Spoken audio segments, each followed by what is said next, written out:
Je vais vous parler un petit peu de l'intégration du TNI dans la routine.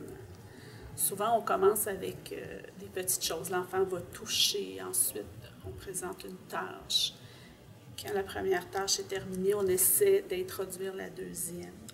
Et toujours en augmentant la difficulté de ce que l'on demande aux enfants.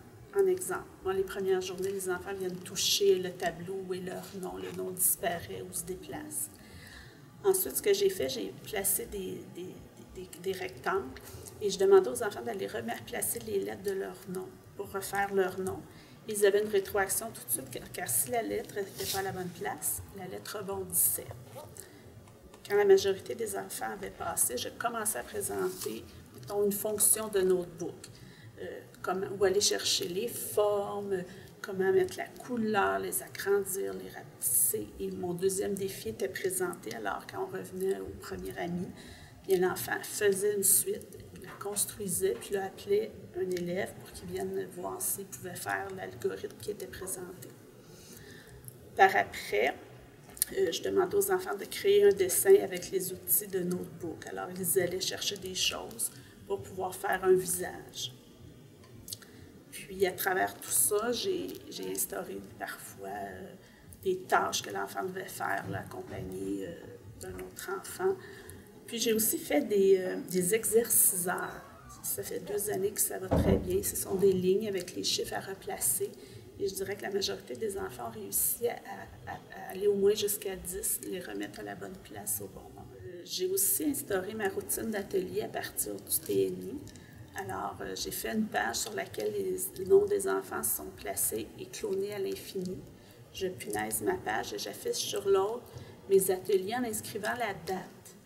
Comme ça, d'année en année, je peux garder mes ateliers puis je peux aller changer un ou deux. Là, je change l'image qui les identifie. Là, les enfants vont s'inscrire en prenant leur nom puis en le faisant traverser de l'autre côté. J'essaie de toujours avoir un atelier TNI où les enfants sont souvent là 2 par 2, parce qu'avec la pratique, je me suis aperçue que 2, peut-être 3 enfants peuvent travailler au TNI ensemble sur une tâche où il y a de la collaboration, sinon c'est trop difficile. Puis, c'est ça, là, les enfants savent que quand la tâche elle est là, bien, ils ont toutes sortes de choses à faire. Ils peuvent dessiner, ils peuvent s'en servir pour s'organiser. Et j'ai même emmené quelques procédures pour aller chercher des images sur Internet. Au jeu libre, les enfants peuvent y aller. Ils peuvent me demander l'activité qu'ils ont le goût de faire. Un dessin libre, un exerciceur, créer quelque chose, vouloir faire une suite, la présenter aux enfants. Puis souvent, je les laisse. Avec certains groupes, c'est plus facile. Avec d'autres, on doit être plus présent puis plus les encadrer. À travers tout ça, c'est d'essayer d'avoir un travail qui respecte l'autre. Qui les emmène un petit peu à se dépasser. J'ai remarqué aussi un certain aspect qu'on voit de plus en plus émerger, c'est que les enfants sont très stimulés par l'audiovisuel. Alors, je ne permets pas toujours le TNI ni l'ordinateur parce que j'ai des enfants qui vont aller s'asseoir et être un spectateur. Ils ne vont que regarder ce qui se passe, surtout au TNI parce que c'est grand. Ils vont passer leurs commentaires et tout ça. Alors, je dois quand même restreindre le temps cette année sur l'exploitation des tics parce que ça empiète sur les autres apprentissages qu'on doit faire.